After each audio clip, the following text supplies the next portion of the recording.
I could do a talk about just this. But I've added in here because I think it kind of fits quite well. I hope it fits well into the bits that I've been talking about.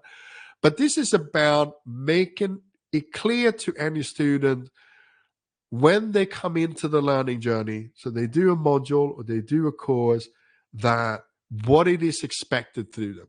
And this can be as easy as you coming into your first module. A classic thing in education is you come in the first lesson of the module is the overview and the assessment brief, and your teacher will chuck the assessment brief on the display and then talk about this, and then that's it.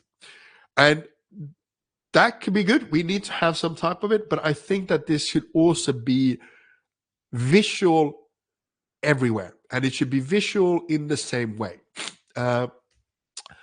And one of the things that we use in education is a VLE, which is simply known as a virtual learning environment. And for any of you who have done some type of educational or undergraduate or something like that, you'll recognize things like Moodle, Canvas, Blackboard, whatever it might be.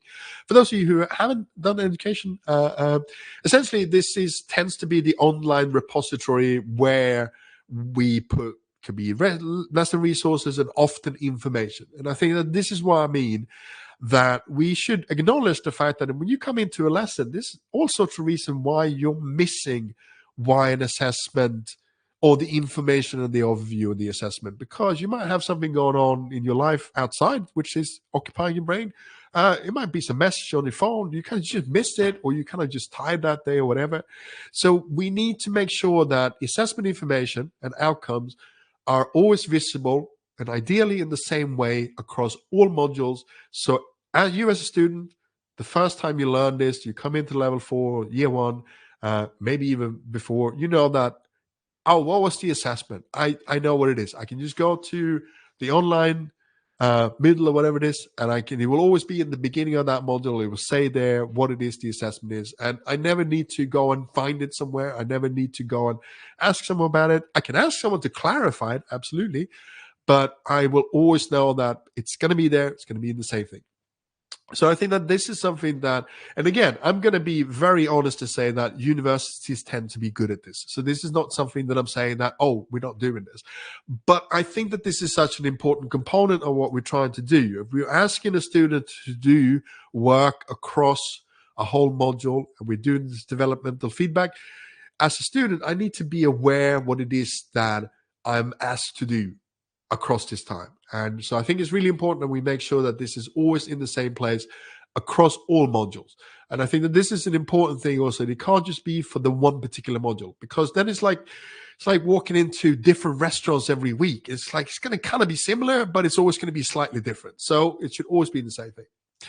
The same thing with lesson order on content. So I think that this is also something that the lessons order and the content, and when I say content, this could be down to, in this lesson, we will be looking at implementation in FMOD, for instance. So it doesn't have to be all of the content, but as a student, when I come into this, and I go, okay, I'm going to work on this project. Here's the assessment. Here's what we're trying to do. Here's a point where I'm going to get developmental feedback. Here is how these lessons will fit into this. Because that gives you a chance to kind of plan things. And sometimes when you work on a project, planning things means that you're planning from the beginning. You go like list, amazing.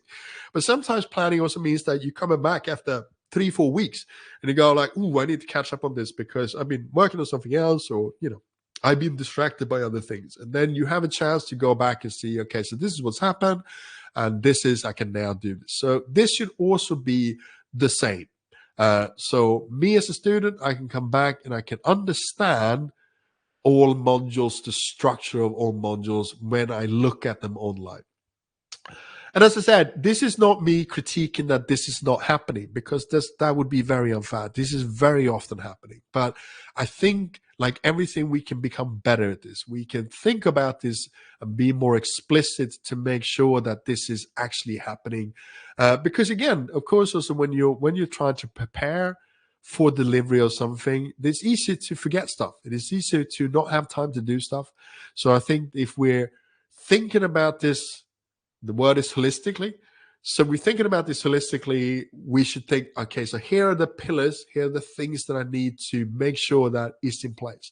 And as I said, to me, it's more about the order of things than necessarily that all of the content needs to be there, because I think it's important that the first 2 lessons might have more kind of content, so I'm more understanding what's going to happen. But week 9, that could just be some bullet points of what we're going to talk about, because sometimes you as a lecturer, you might add stuff because you see how the classes are developed, and sometimes also just you haven't had time.